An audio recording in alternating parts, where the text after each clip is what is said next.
go! Back to base kami ni Mamita. Katatapos lang ng exercise namin. Okay, Mamita, are you ready? Yeah. Okay.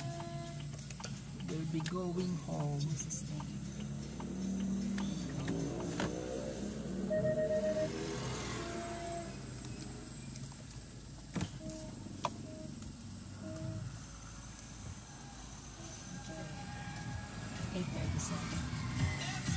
Still early.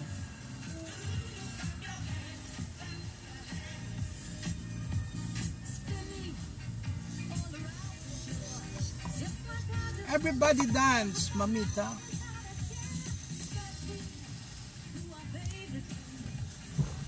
Saturday morning we had this exercise, daily exercise, to avoid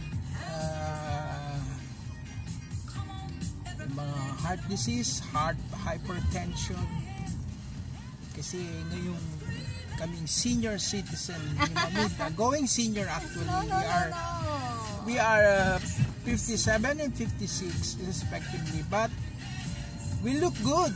We still we think that we are still In our 20s. on the top of our pink health at 25 years old. Amen. We can still run at 10K run marathon.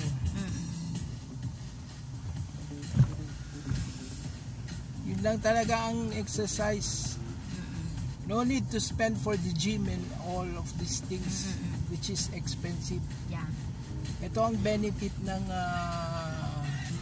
Camellia Homes. Meron kaming running ground. Itong kapatid ni Ayo.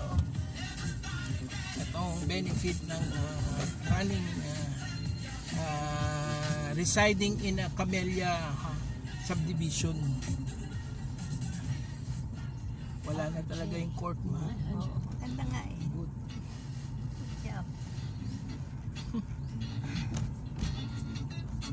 Tinanggal na ang court dito sa clubhouse kasi karamihan ng mga nakaka-benefit is mga outsiders dito. So maganda, meron na kaming adequate space ni Mamita for badminton. Badminton na lang, pwede na. Tapos meron din swimming pool. O yun, pwede na yun. Sana nga magkaroon dito ng tennis court para magamit na namin ni Mamita ang aming racket. Pero kailangan lang magkaroon ng ng safety net para hindi lumipad ang bola. Mapaayos sana ng mga HOA members, HOA officers. Okay, bye for now.